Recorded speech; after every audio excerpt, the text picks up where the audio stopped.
पश्चिम बंगाल में विधानसभा चुनाव के मद्देनजर एक सप्ताह के भीतर दूसरी बार राज्य के 2 दिवसीय दौरे पर आए केंद्रीय गृह मंत्री अमित शाह गुरुवार को गंगा सागर स्थित कपिल मुनि मंदिर में पूजा अर्चना के बाद दक्षिण 24 परगना जिले के काकद्वीप के नामखाना में भाजपा के 5वें चरण के परिवर्तन यात्रा को भी हरी झंडी दिखाकर रवाना किया। इस दौरान केंद्रीय गृह मंत्री अमित शाह ने जनसभा को संबोधित करते हुए ममता सरकार पर करारा हमला बोला। उन्होंने कहा कि हम बंगाल में बदलाव करने के लिए आए हैं और हमारी लड़ाई तृणमूल कांग्रेस के सिंडिकेट से है। इस बार विधानसभा चुनाव के बाद हम तृणमूल कांग्रेस को उखाड़ फेंकेंगे। अमित शाह ने कहा कि हमारा लक्ष्य सिर्फ सत्ता परिवर्तन नहीं है, हमारी लड़ाई सुनार बांग्ला बनाने की है। गरीबों को हक दिलाने के लिए बंगाल में परिवर्तन जरूरी है। उन्होंने कहा कि ममता बनर्जी ने बंगाल की स्थिति बदतर कर दी है, इसलिए बंगाल में डबल इंजन की सरकार जरूरी है ताकि तेज गति से विकास हो सके। गृह मंत्री ने इस दौरान कई बड़ी घोषणाएं भी की। ये भारतीय जनता पार्टी की लड़ाई, ये बंगाल को सोनार बांग्ला बनाने की लड़ाई है और ये लड़ाई हमारे बूथ के कार्यकर्ता और तृणमूल कांग्रेस की सिंडिकेट के बीच की लड़ाई है। सिंडिकेट के बीच की लड़ाई, ये सिंडिकेट वाले जो है वो आप लोगों तक आपका फायदा नहीं पहुंचने देते। मोदी जी चावल भेजते हैं, बीच में से ले लेते हैं। मोदी जी अम्फान की सहायता भेजते हैं, बीच में से ले लेते हैं।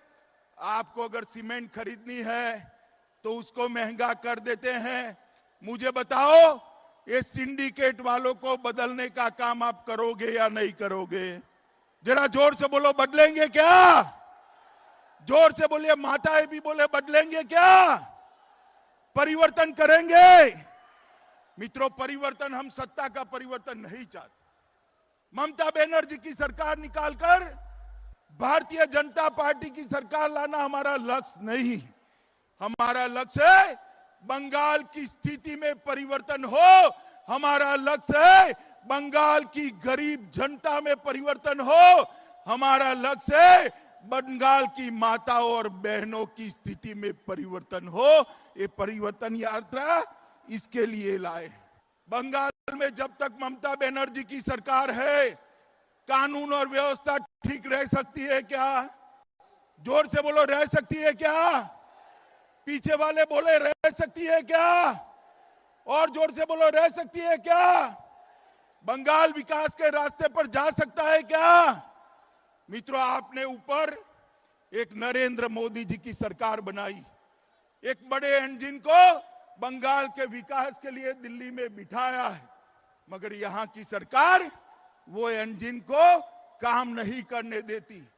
आप एक बंगाल सरकार भारतीय जनता पार्टी की बना दीजिए, जो मोदी जी के कंधे से कंधा मिलाकर ये डबल इंजन सरकार बंगाल को सोनार बांग्ला बनाए। ऐसी सरकार बनाने के लिए ये परिवर्तन यात्रा है। वहीं इसके बाद अमित शाह यहां के नारायणपुर गांव में शरणार्थी परिवार सुब्रत विश्वास के घर पहुंचे, जहां उन्होंने भाजपा के राष्ट्रीय उपाध्यक्ष मुकुल रॉय, राष्ट्रीय महासचिव व बंगाल के प्रभारी कैलाश विजयवर्गीय, प्रदेश भाजपा अध्यक्ष दिलीप घोष, राहुल सिन्हा और अन्य नेताओं सहित जमीन पर बैठकर भोजन किया। बता दें कि तटवर्ती दक्षिण 24 परगना जिले में मछुआरों का बहुत प्रभाव है। ऐसे में उन्हें साधने के लिए शाह ने बड़ी घोषणा की है।